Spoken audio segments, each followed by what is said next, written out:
Señoras y señores, muy buenas noches, bienvenidos a Clásicos Dominicales. Hoy presentamos un programa muy especial y nos acompaña una figura que nos es muy difícil de presentar en una sola palabra. Una de las personajes más interesantes y más queridos para músicos, pintores, poetas, artistas, venezolanos y niños.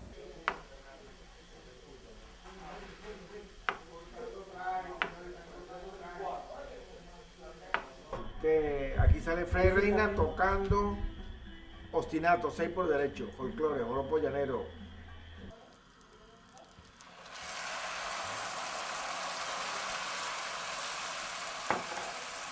Risotto al funghi.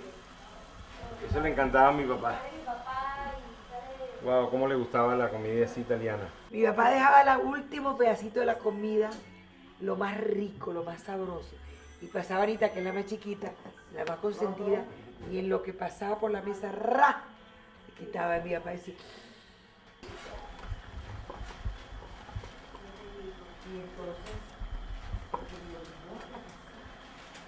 Sabón. No, pero dale memorable a esta, que tiene menos... Dale esa Anita, Federico. Ok, Anita, toma. De Mamá Lola. Anita, siéntese. Mamá Lola. Sí. ¡Freddy Reina! ¡Rey Reina, viva! ¡Viva Venezuela, mi patria querida y Freddy Reina! El razoncito Miguel. No, Miki. viva por siempre. Viva por siempre. Viva por siempre mientras Rodrigo, suene te su música, perdiste el mi papá no brindis. habrá pasado a otra vida. No, ese está aquí con nosotros. Así Está es, disfrutando. disfrutando de esto. Cambur ping tong, es cambur tong ping.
Freddy Reina, además de gran tocador de cuatro, además del mejor tocador de cuatro y más famoso que existía en el país, era todo lo que se llama un personaje. Un gran personaje por su personalidad, por su condición personal, pero un gran personaje también en sentido más o menos figurado por su preocupación por la plástica, por su preocupación por la pedagogía, por su preocupación por el arte popular, por su preocupación por todas las cosas que a todos nos preocupan. Si alguna condición tenía Freddy era que era un hombre curioso.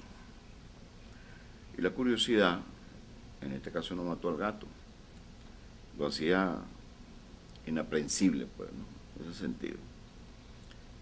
Y Freddy era curioso en un alto grado, capaz de mirar el mundo, claro, capaz de interesarse por todo en el mundo, pero también interesarse de una manera particular.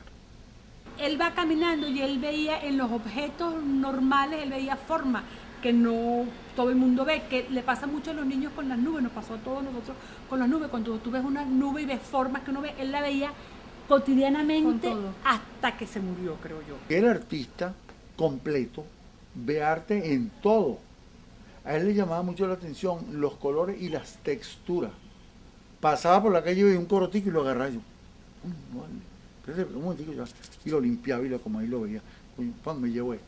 Yo recuerdo haber salido con Freddy, y te lo hablaba ahorita, y él iba pendiente del piso, de lo que conseguía en el piso, y te conseguía piedra, y decía, esta piedra me sirve para algo, y la limpiaba y la guardaba. Y Lolita me dice, él tiene una colección de piedras. Freddy tiene una colección de piedras. Y me dice, cuando vamos a la playa, él dice, voy a buscar piedras. Y entonces en ese momento Freddy se despierta de donde está y dice, pero todas tienen una forma diferente, todas tienen una forma interesante.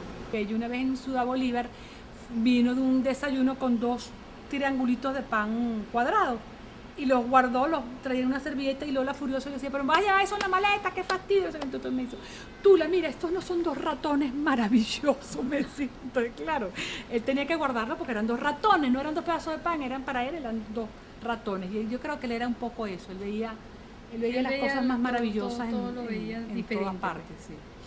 Todas tienen una forma interesante. Entonces volvemos a hablar, nos reímos con él y seguimos hablando. Y en una, él estaba con sus brazos cruzados y no hablaba.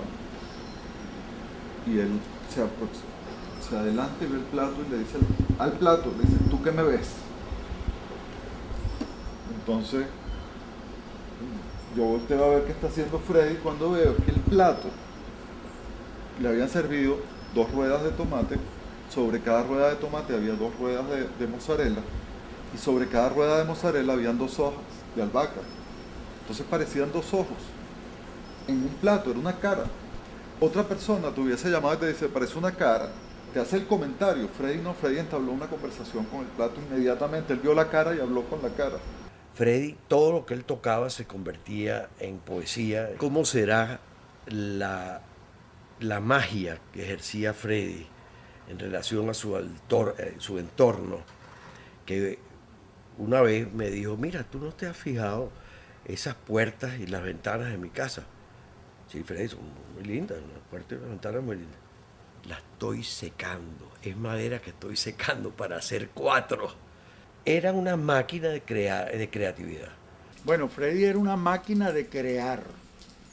Una máquina de crear, de inventar, de concebir. Tú lo veías como que no estaba pensando en nada y de repente se sentaba y dice, ya sé tal cosa, hoy haces esto así, asado, y te dibujaba un escenario y los personajes trabajando y yo no sé qué. Y alguien echaba un cuento por allí y desde aquí les contestaba porque estaba pendiente de todo. Estaba leyendo una cosa y entonces inventaba. Al mismo personaje le ponía cosas que no tenía, inventaba cosas y diálogos y veía un diálogo en una cuestión, inmediatamente él montaba otra, o sea, era un hombre que iba completando. Era un hombre sumamente creativo en todos los órdenes. Eso es algo delirante, poético, maravilloso de Freddy Reina.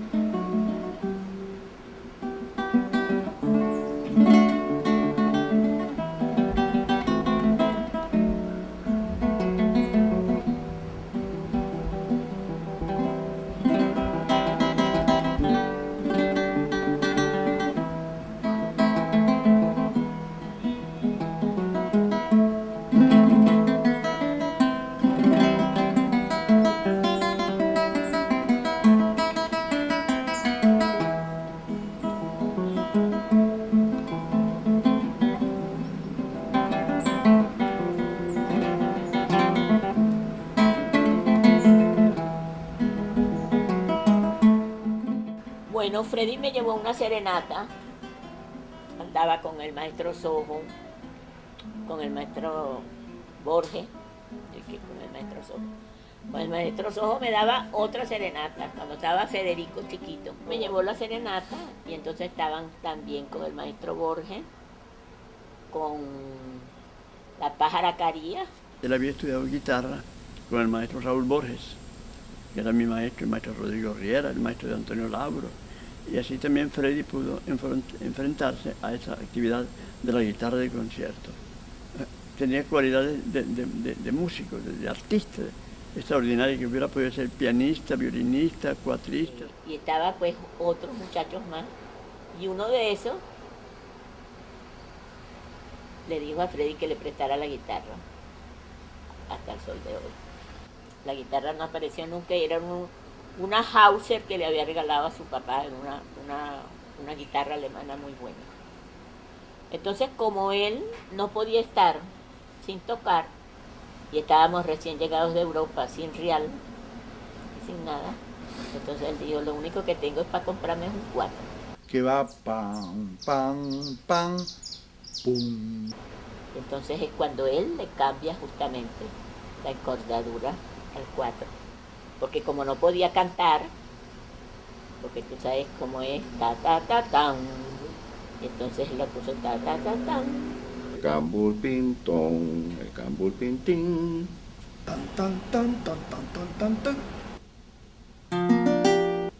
Estando él en Europa, creo que era en la Feria Exposición Mundial, cuando fue en Bruselas, intérpretes y conocedores de las antiguas guitarras del Renacimiento, ¿no? Y le acercaron y le dijeron, caramba, mire, ¿y esos instrumentos que dicen? No, son 4 venezolanos. Y para la afinación, dice, bueno, la afinación es así, sol, do, mi, la, con el agudo, ¿no? Dice, uy, llévale, esa es la misma afinación que tenía la guitarra renacentista. Y que él se encuentra que lo que él está tocando es una especie de guitarra renacentista. Lo que buscaba Freddy era la esencia de lo que había ahí. O sea, ¿cuál es esa esencia? Por eso es que él llegó a pensar, hizo el transporte ese de la cuarta cuerda. Eso fue un momento para mí de gloria, diría yo, pues para la música venezolana, puesto que fue una demostración de lo que se podía hacer en el 4, en las 4 cuerdas del 4.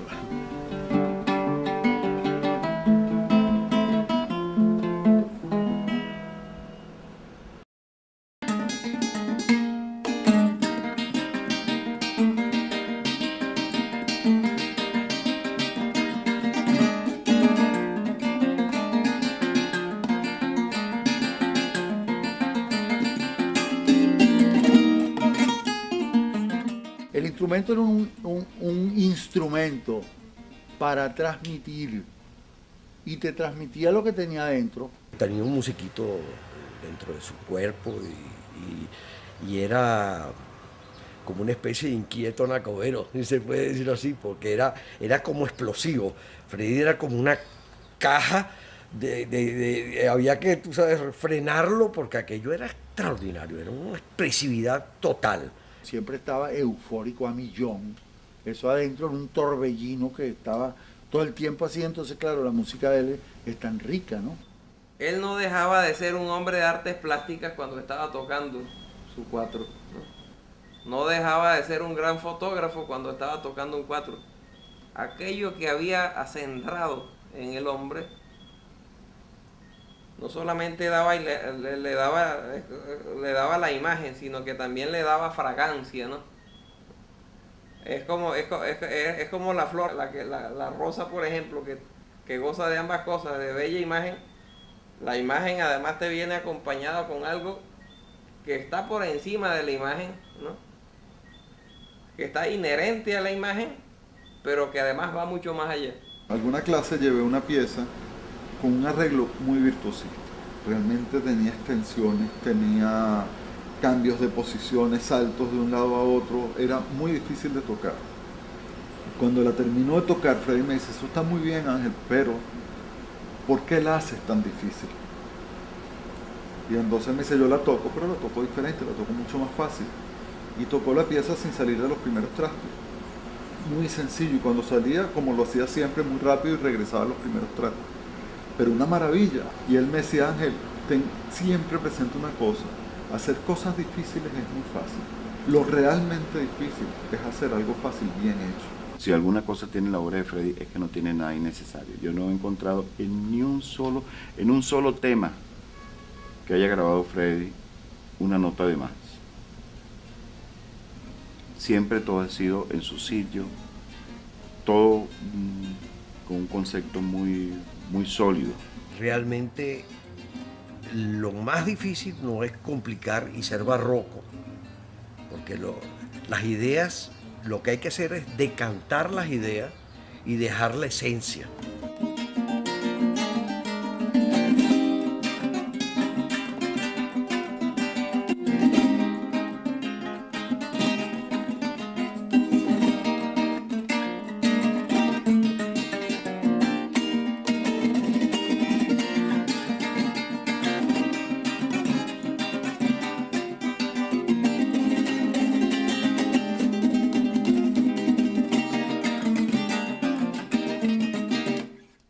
Una vez fuimos con su hijo Maurice, su esposa Anita, y fuimos a un festival de animación, porque a él le gustaba mucho todo lo que es muñeco animado y todas esas cosas.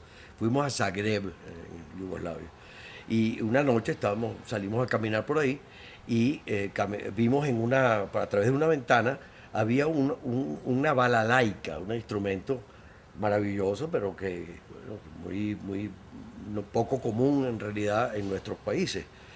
Y Freddy, bueno, cuando vio ese instrumento ya no había manera de pararlo para que él entrara en la casa, pidiera que le dieran ese instrumento un momentico para probarlo y qué sé yo, y el hombre, bueno, no había manera de comunicarse con él, pero bueno, finalmente insistió tanto que el hombre abrió las puertas, el dueño de la casa.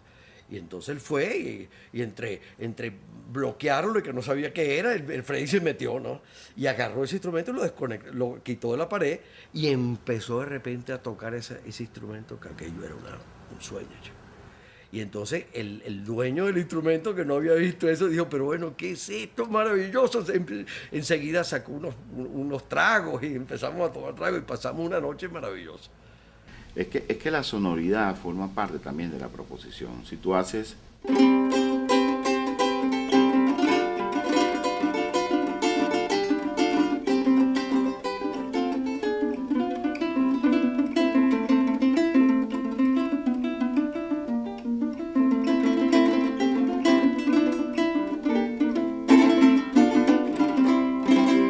Cuando Freddy hacía esto...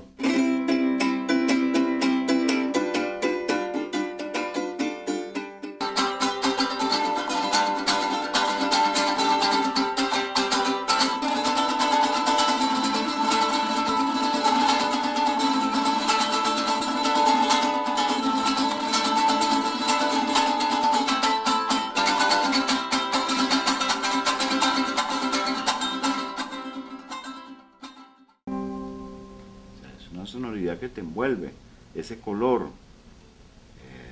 No es solamente el manejo contrapuntístico o el rasgueo, no, es también el cómo se combina todo eso para crear una atmósfera que hace que el 4 sea un instrumento solista. Los matices que producía con sus sonidos brillantes, la gracia misma del rasgueo del 4, el rasgueo popular nuestro, pues. Todo, y que como lo hacía Freddy era una cosa magistral, pues. No era una cosa así trivial, no. Había mucho interés artístico, musical, virtuosístico. El maestro Freddy era un genio musical.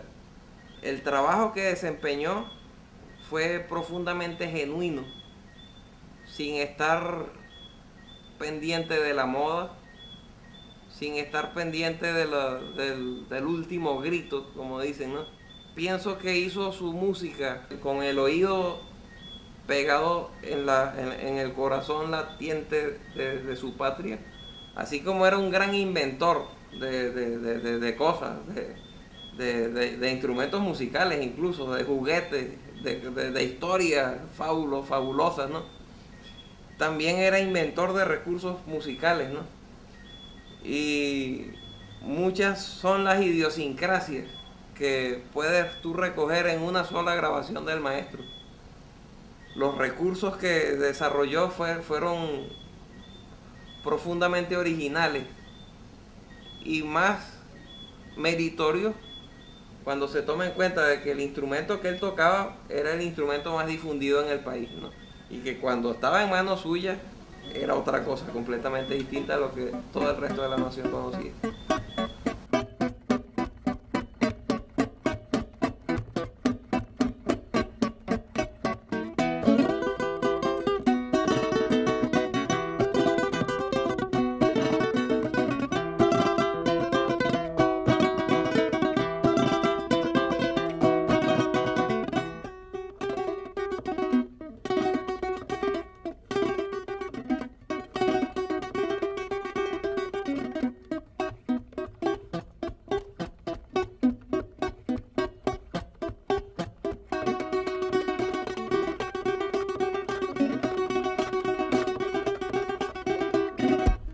Creaba la música en el momento en que estaba tocando. Él no era un hombre de música cosificada, de música congelada, de música igualita.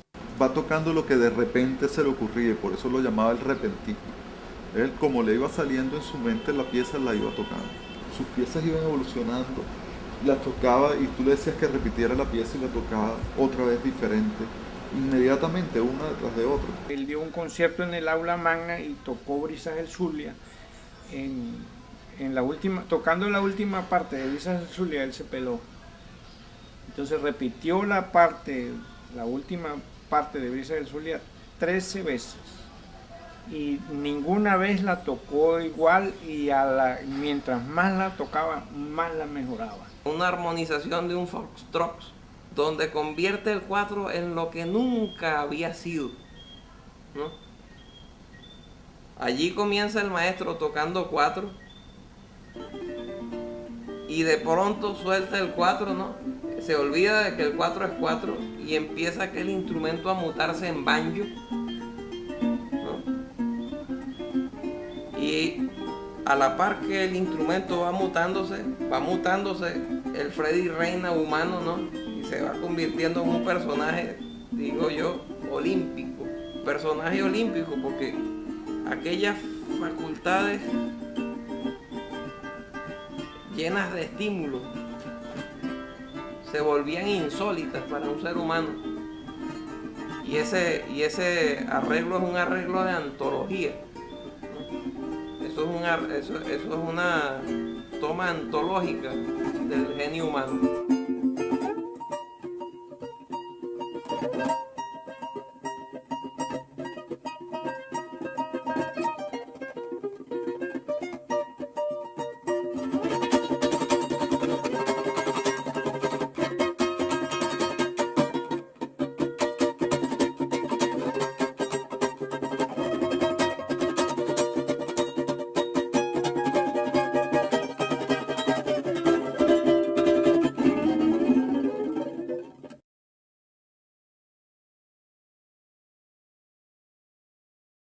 Gran laudista y estudioso de la música antigua, que es Rafael Benatar, estudiaba en Bélgica. Entonces, él nos cuenta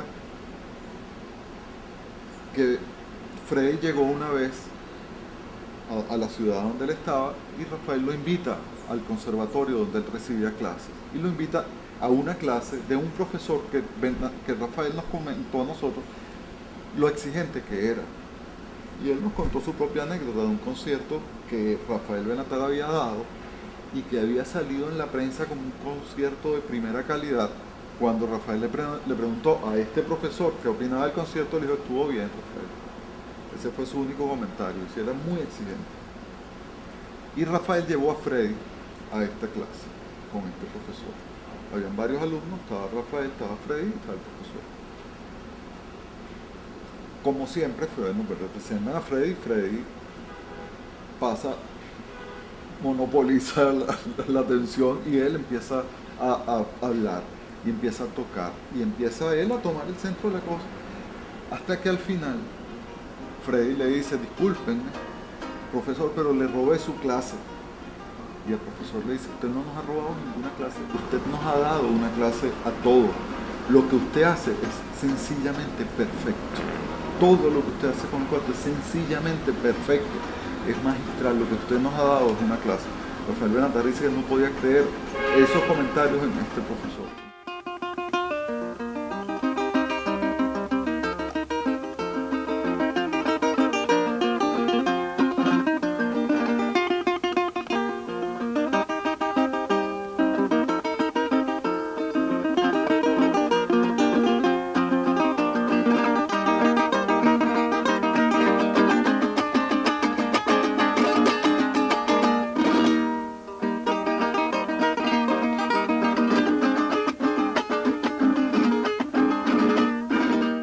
Freddy convirtió al 4 en un evento, o más bien lo que hizo fue que lo que sucedía en el 4 era un evento. El 4, que era un instrumento marginal de campos, de borracho, para acompañar a quien cantaba o a quien tocaba, un instrumento segundón, se convirtió en un instrumento solista. Algo así como que Antes de Freddy Reina había cuatristas que hacían solos de 4, pero a partir de Freddy Reina existe el 4 como solista. Y nos convenció a todos de que el 4 podía ser un instrumento también de concierto, que fue lo que él logró y lo que constituyó la gloria de él, pues, haber llevado el 4 a esa categoría, pues, de instrumento de concierto. Crea una nueva técnica para el 4, que tiene su escuela y que tiene sus seguidores y que es totalmente solvente, porque mucha gente puede crear algunas cosas, pero tú las ves que no son sólidas o que están empezando, pero que necesitan mucho más desarrollo. Freddy creó su técnica y fue su máximo exponente. Una vez estuvo Ravi Shankar aquí, un músico de la India muy importante, pero muy importante. Y luego coincidieron, no sé si fue en la embajada, fue Freddy. Y Freddy tocó esa noche para Ravi Shankar como parte del agasajo, de la atención que se le hizo a Ravi Shankar. Y en un momento de la reunión, Ravi Shankar se retiró y pidió disculpas, pidió excusas. Y dijo que tenía que retirarse porque estaba cansado, pues ya estaba agotado. Y dijo, y voy a retirarme a soñar con la música que escuché esta noche, refiriéndose a Freddy. El violinista y director Ríos Reina lo invitó para que le tocara a Andrés Segovia le dijo, esto es una guitarra de un planeta más chiquito que la Tierra, y a él no le faltan cuerdas.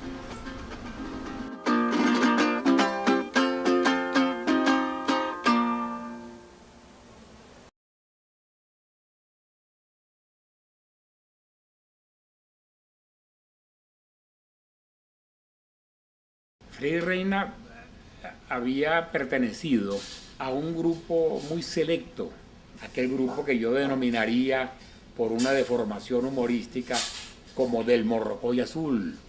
Pienso en Miguel Otero Silva, Andrés Eloy Blanco haciendo humorismo, o Aquiles Nazoa, Inocente Palacios.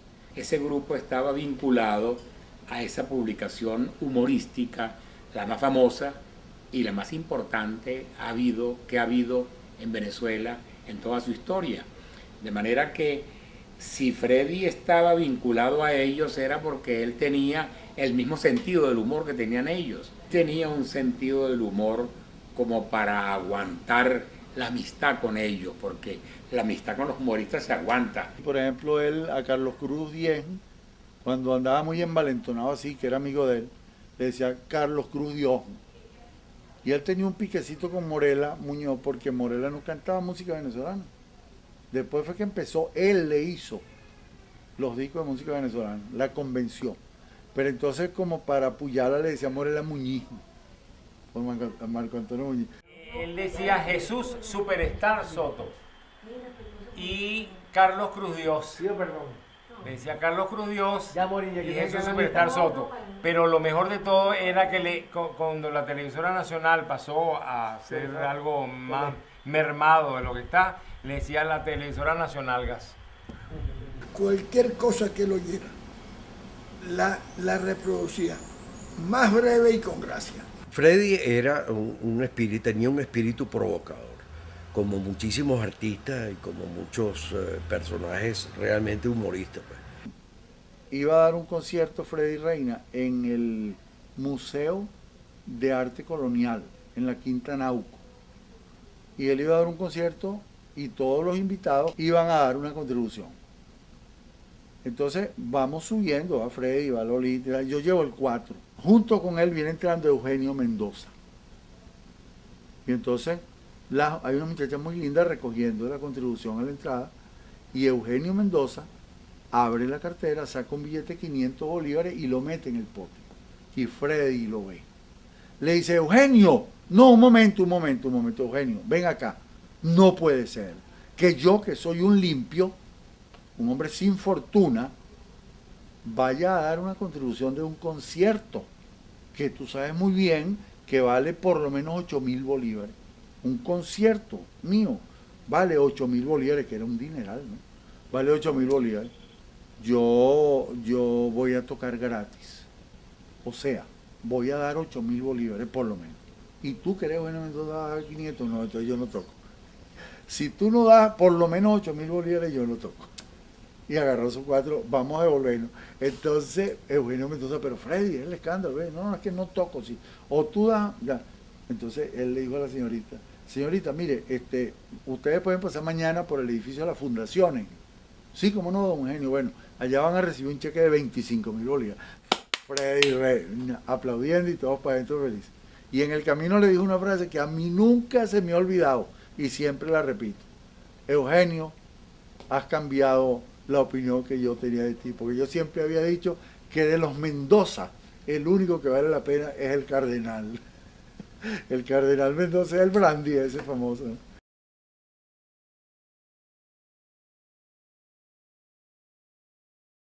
Él era humilde, era un hombre humilde, especialmente había que ver en el trato con los niños, con las cosas más elementales, era un hombre muy humilde, pero una humildad que no era pendejería, era un hombre de valor que sabía exactamente qué valía y que por valer y ser un hombre de valor, valía lo mismo que vale todo el mundo, ni un milímetro más de valor que el que tiene cualquier gente común y corriente, pero ni un milímetro menos.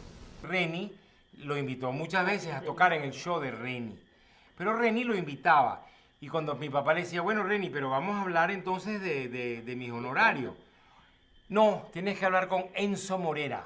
Enzo Morera es el administrador o el productor de Reni. No, Reni, yo no quiero hablar con Enzo, yo prefiero hablar contigo. No, pero es que Enzo es el que lleva las cuentas y tal. Entonces, Enzo le pagaba, por ejemplo, yo me acuerdo todavía la cifra. Charles Aznavour vino en ese momento a Venezuela y le pagaron $47.000 por su presentación ahí. Y a mi papá le querían pagar 2.000 bolívares, una cosa así. No, ni $1.000. No, él decía 1.000 que eran 4.000 2.000 bolívares.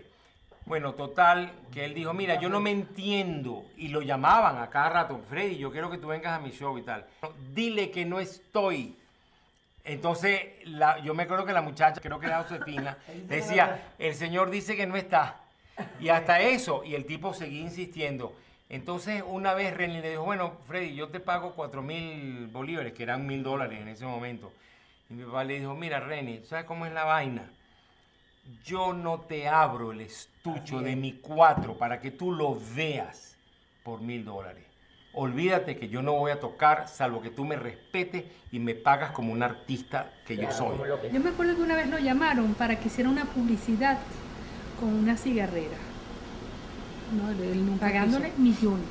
Y mi tío era un hombre de clase media regular, sin altos recursos económicos, que todo el mundo decía, pero bueno, Freddy, ¿qué tipo? No. Yo recuerdo de la Polar gente decirme, pero háblate con Freddy. Yo decía que es imposible. Freddy no va a trabajar, ni que le paguen lo que quieran pagarle. No va a trabajar porque está fuera de su principio. Y para Freddy el dinero tenía un valor diferente. Obviamente es necesario para todo el mundo. Pero no era la persona que iba a cambiar un principio o un valor personal por el dinero, jamás.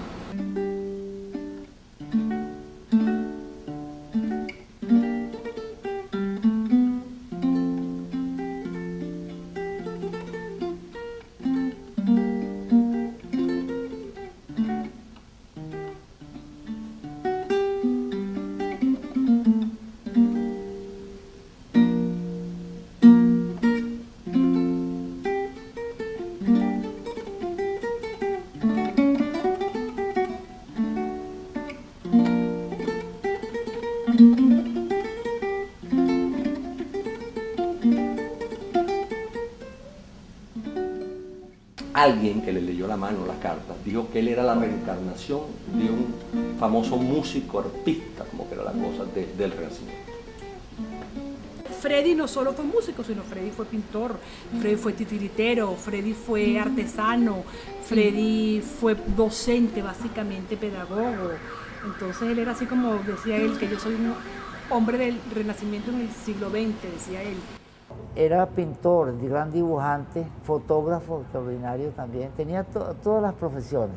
Freddy Era una caja de sorpresas. Maestro Freddy Reina no solamente era músico, sino que era como conservacionista e historiador. Y tenía colecciones de objetos antiguos, los tenía en su casa. Yo lo visité en Madrid una vez y allá en su casa tenían una colección de castañuelas increíble. Tenían cientos de castañuelas de todos tipos. Una colección de castañuelas que, por lo que Lola me contó, ni siquiera en España existe una colección junta. Instrumentos de cualquier tipo. Tenía cualquier cantidad de pitos precolombinos que se trajo de Colombia y Perú y todas esas zona Ecuador. Carinas precolombinas maravillosas, que pasó años de su vida coleccionando carinas precolombinas. Luthier. Él le enseñaba a Ciro, uno de los históricos fabricantes de cuatro de Venezuela, le enseñó técnicas de fabricación de cuatro. Ponme López, uno de los mejores fabricantes de cuatro de hoy, me decía a mí que él estaba sorprendido que en el 64 alguien hiciera cuatros mejores a los que se hacían hoy, a los que se hacen hoy. Que él no ha visto un cuatro mejor hecho que ese cuatro que hizo Freddy Reina en el 64. Mis abuelos decían, mira, tú te vas a casar con ese hombre que todavía está jugando muñecas. ¿Ok? Porque él, siendo novio de mi tía Lola, estaba muy metido en los títeres. ¿Ok? Entonces se la pasaba fabricando muñecos para títeres. Y él hacía títeres como lo hizo García Lorca. Y realmente fue uno de los pioneros del teatro de títeres directa e indirectamente. Fue el primer presidente de una entidad que se llamaba UTIVE, Unión de Titiriteros de Venezuela. Y fue la época en que más se desarrolló el teatro de títeres y pasó de una etapa a otra etapa. Coleccionó sombras, marionetas y títeres y teatrino, y tiene una colección maravillosa de lo que son sombras y marionetas de Malabar, o sombras y marionetas de Indonesia, de China, de Japón, de Turquía, del Medio Oriente, etcétera, más los títeres que él hacía, más desde los titiridedos ingleses normales que venden de juguete hasta aquellas sombras maravillosas. Viajaba mucho con la cosa del cuatro internacionalmente, y él lo primero que iba, donde iba, se metía en el mercado a ver los juguetes viejos que iban por él. Entonces él gastaba todo lo que se llevaba en puros juguetes del siglo pasado o siglo antepasado. Nosotros estamos en París también, justamente, porque yo estaba loca de ir a Estambul y él también quería ir, porque quería ir a Ankara. Porque en Ankara aparentemente hay una piedra tallada que aparece un sumerio, creo que estaba en Ankara, yo en verdad que no sé mucho, con un instrumento de 4 cuerdas. Entonces Freddy dice que ese es el primer dato que hay sobre un instrumento de 4 cuerdas como el 4. Entonces él tenía que ir a Ankara a conocer esa escultura.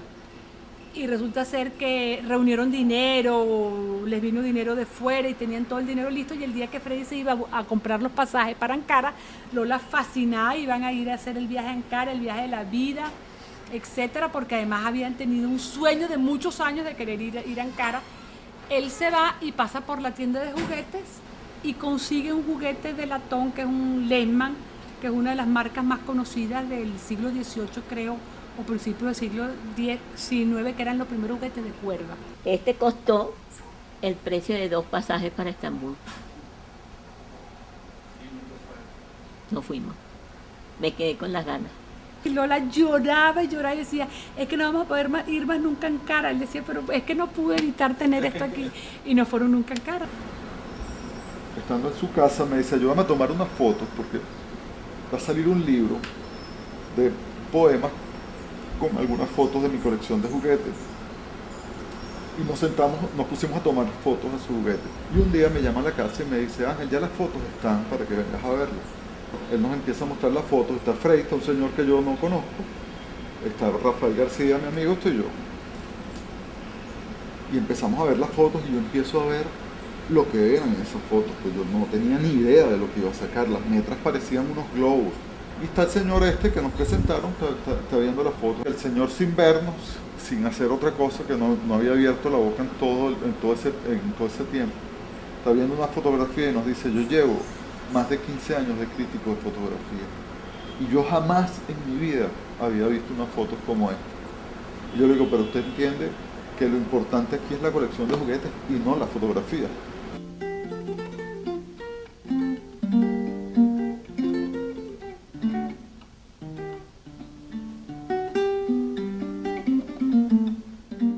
pongo a ver un cuadro que estaba en casa de los Reina, eso fue en la Quinta Tatiana. Y me pongo a ver el cuadro y Lolita me dice, eso lo pintó Freddy cuando estábamos en el bachillerato. Y yo le digo, ¿esto lo pintó Freddy? Me dice, sí. Pues en verdad era un cuadro que a mí me gustó. De hecho lo estaba viendo porque me había llamado la atención. Y entonces que hay un cuento le digo, Lolita, pero este cuadro lo pintó Freddy en bachillerato. Me dice, sí, yo le digo, pero es que es moderno. O sea, es un cuadro moderno hoy. Y entonces Lolita me dice con esa humildad, me dice, es que tú sabes, Ángel, yo a veces creo que Freddy estuvo adelantado para su época. Le digo, Lolita, ¿por qué tú crees? Freddy no es que estuvo adelantado para su época, porque Freddy es un tipo atemporal, Freddy es un hombre que trasciende esas cosas. No es que sea más moderno, es que era una persona diferente. Un hombre del siglo XVI viviendo en el siglo XXIII, por ahí.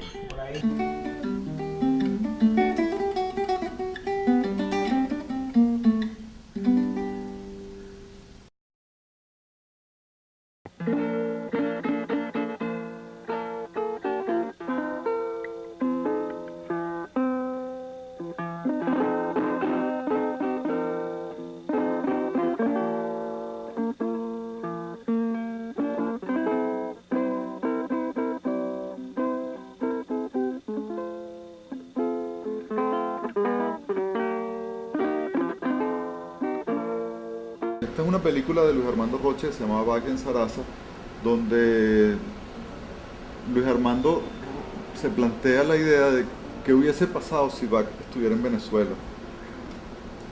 Si Bach hubiese estado en Venezuela y hubiese conocido los géneros musicales venezolanos. Entonces, la trama es sobre esto, pero también hay una persona que aparece continuamente, que es un amante ideal de Bach, que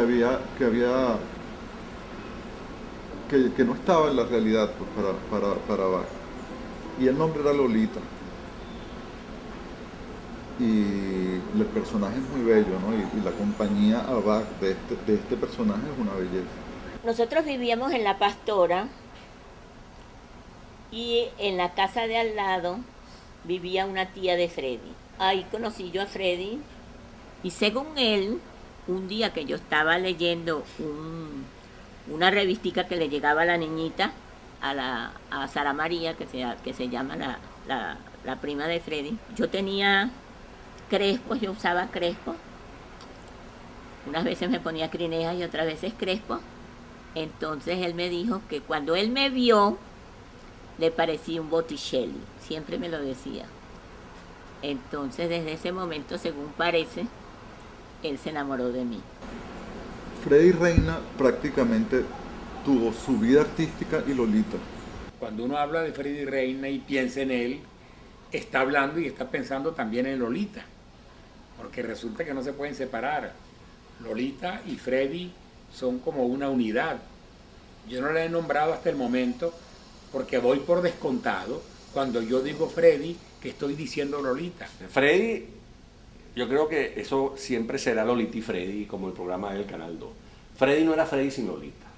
Lolita era la que le hacía todo a Freddy. Lolita lo llevaba, lo manejaba, le traía, le llevaba las partes bancarias, le decía lo que tenía que hacer, le decía lo que tenía que tocar. Era el guionista.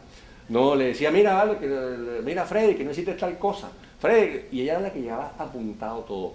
Lolita, ¿qué es lo que viene ahora? Él le preguntaba, mira, ¿cuál es el programa que vamos a tocar en tal?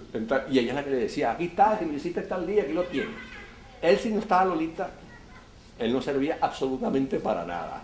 El Freddy Reina total que nosotros conocemos fue posible gracias a una Lolita total. Lo más cómico que mi tía Lola decía, Lola Páez se casa con Freddy Reina. Yo me caso con la muerte. En el ABCD4, él pone Lolita, alma de mi vida. Que yo creo que realmente era así, pues Lolita era el alma de Freddy. Era Lolito dependiente. Te digo, bueno tío, tú vas a dormir en mi cuarto y yo duermo aquí al lado. Yo duermo al lado tuyo y yo me acuesto en la sala. Él llegó por 15 días a unos conciertos y todo. Entonces llegó a mi casa. Ok, me dice, Y de repente a medianoche, Lolita, tal cosa, Lolita, y Lolita. Yo me asomo, tío, ¿qué pasa? No, chica, que Lolita tal cosa, y Lolita esto, y yo, tía, pero Lolita está en Caracas, ¿tú qué haces? Él todo el día la estaba nombrando, todo el día, a toda hora. Hay una imagen que se utiliza en música, que es la expresión esta de piano a cuatro manos. Dos pianistas se sientan en una misma banqueta y empiezan a tocar el mismo instrumento. A mí me parece que no es que Freddy Reina tocara a cuatro manos, pero era un concierto en un solo instrumento a dos corazones. Quizás por una maraña del destino, él tenía esa memoria tan poco precisa. Pero es que me parece que él mismo dejó olvidada su memoria para que Lolita estuviera al lado de él, como un poco como Pinocho, pues que Pinocho no tenía conciencia, pero tenía a Pepe Grillo, ¿no? Y no cambiaba a Pepe Grillo por una conciencia. Yo creo que él prefirió tener a Lolita que tener memoria. Y al final de su vida perdió completamente la memoria y tuvo completamente a Lolita. Él se murió el 26 de marzo y el 28 cumplíamos nosotros 60 años de casados, porque los 2 últimos años no hablaba. Y yo le decía justamente esos mismos días, decía, mi amor, tú te das cuenta que dentro de varios días cumplimos 60 años de casados. Entonces él me apretaba la mano y se reía conmigo.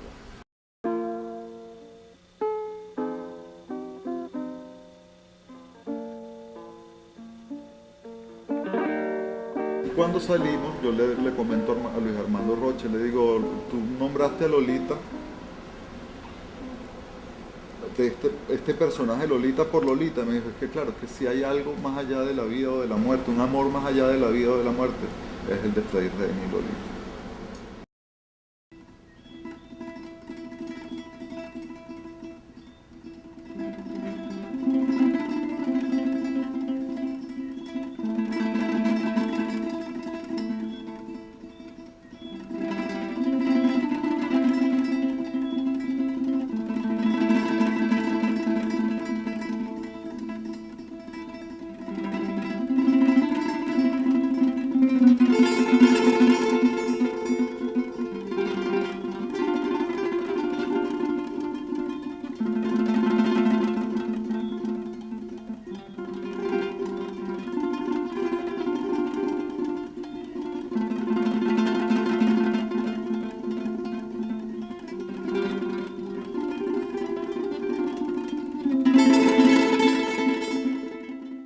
Él era un tipo, era una persona extraterrestre. Entonces, estar con Freddy Reina era vivir a Freddy Reina, era ver una película, era ver un personaje de película. Lo que yo siempre le digo a la gente, con Freddy Reina uno no hablaba. O sea, con Freddy Reina tú eres espectador de un personaje sacado de un cine, de un libro, te digo, un hombre pero mágico. Yo creo que magia es lo que define más a Freddy. Mi papá a mí me habla todas las mañanas, pues yo todas las mañanas salgo a este balcón pequeño que está aquí y veo los árboles. Y mi papá me habla a través de los árboles, a través de las ardillas, a través de los pájaros y a través de los perros que hay ahí. Hay un perro ahí que me habla. Mi papá no me habla. En la mañana. Yo sueño con mi papá. Freddy es un venezolano cuya vida y cuya obra es ejemplar para los venezolanos. Quiero decir, no estoy hablando de aquellos que han hecho una obra en sí importante, sino en aquellos que son como imprescindibles para comprender la venezolanidad.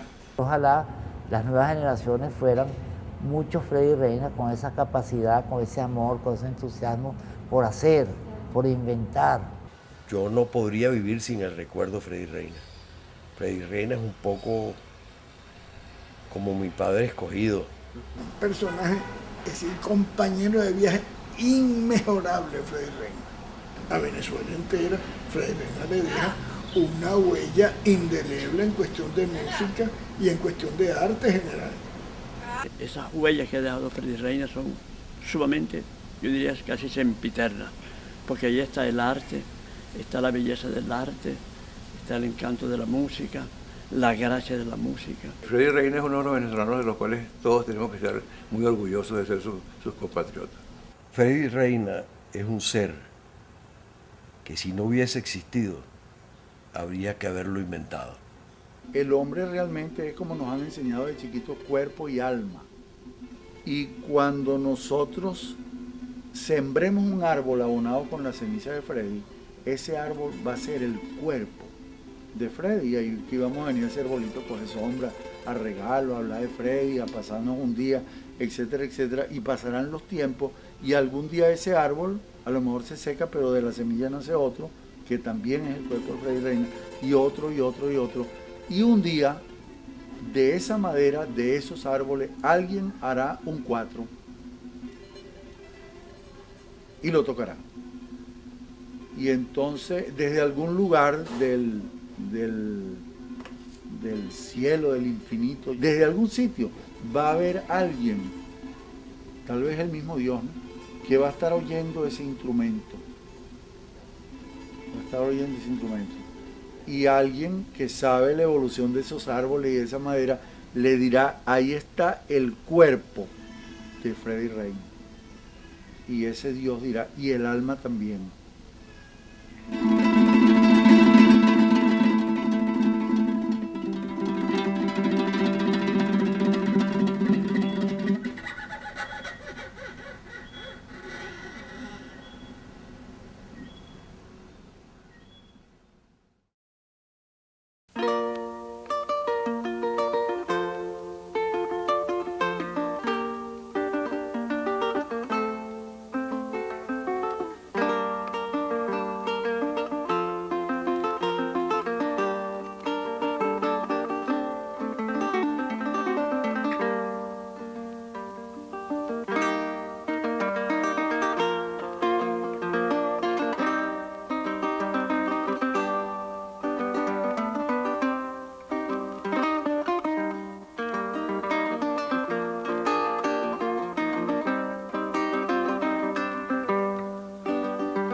además de gran tocador de cuatro, además del mejor tocador de cuatro y más famoso que existía en el país, era todo lo que se llama un personaje. Un gran personaje por su personalidad, por su condición personal, pero un gran personaje también en sentido más o menos figurado por su preocupación por la plástica, por su preocupación por la pedagogía, por su preocupación por el arte popular.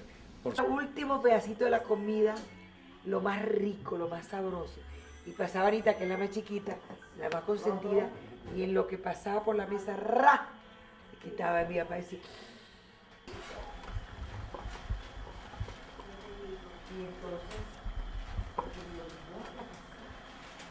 Sabón. No, pero dale memorable a esta, que tiene menos. Dale esa Anita, Federico. Ok, Anita, toma. De Mamá Lola. Anita, siéntese. Mamá Lola. Sí. ¡Frei Reina! ¡Frei Reina, viva! ¡Viva Venezuela! Mi patria querida y Frei Reina. El razoncito Miguel. No. Miki.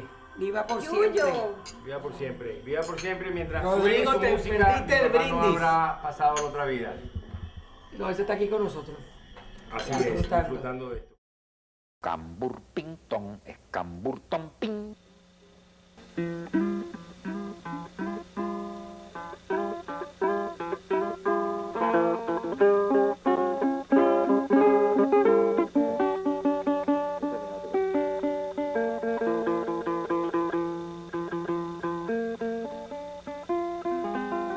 Y Lolita me dice, él tiene una colección de piedras. Freddy tiene una colección de piedras. Y me dice, cuando vamos a la playa, él dice, voy a buscar piedras. Y entonces en ese momento Freddy se despierta de donde está y dice, pero todas tienen una forma diferente. Todas tienen una forma interesante. Yo una vez en Ciudad Bolívar vino de un desayuno con 2 triangulitos de pan cuadrado y los guardó, los traía en una servilleta y Lola furiosa le decía, pero vaya eso en la maleta, qué fastidio. Entonces me dijo, Tula, mira, estos no son 2 ratones maravillosos, me decía. Entonces, claro, él tenía que guardarlo porque eran 2 ratones, no eran 2 pedazos de pan, eran para él, eran 2 ratones. Y yo creo que él era un poco eso, él veía las cosas más maravillosas todo lo veía en diferente. todas partes. Sí. Todas tienen una forma interesante. Entonces volvemos a hablar, nos reímos con él y seguimos hablando. Y en una, él estaba con sus brazos cruzados y no hablaba. Y él se adelanta y ve el plato y le dice al plato, le dice, ¿tú qué me ves? Entonces, yo volteo a ver qué está haciendo Freddy cuando veo que el plato... Su preocupación por todas las cosas que a todos nos preocupan. Si alguna condición tenía Freddy era que era un hombre curioso. Y la curiosidad, en este caso no mató al gato, lo hacía inaprensible, pues, ¿no? En ese sentido. Y Freddy era curioso en un alto grado, capaz de mirar el mundo, claro, capaz de interesarse por todo en el mundo, pero también interesarse de una manera particular.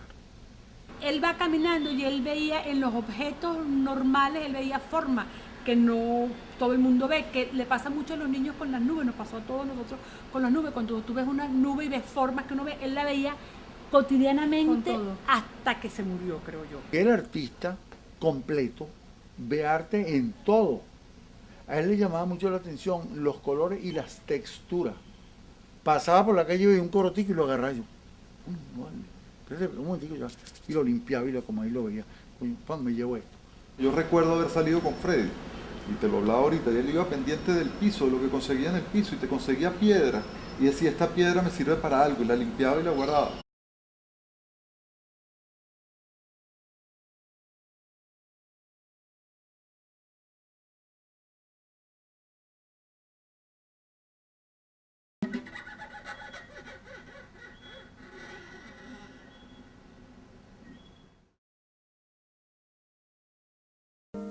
Señoras y señores, muy buenas noches, bienvenidos a Clásicos Dominicales.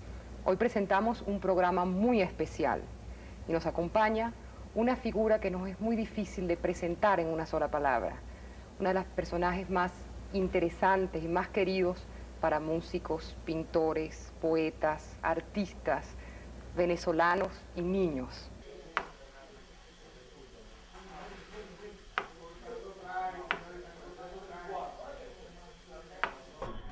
Aquí sale Freddy Reina tocando ostinato, 6 por derecho, folclore, joropo llanero.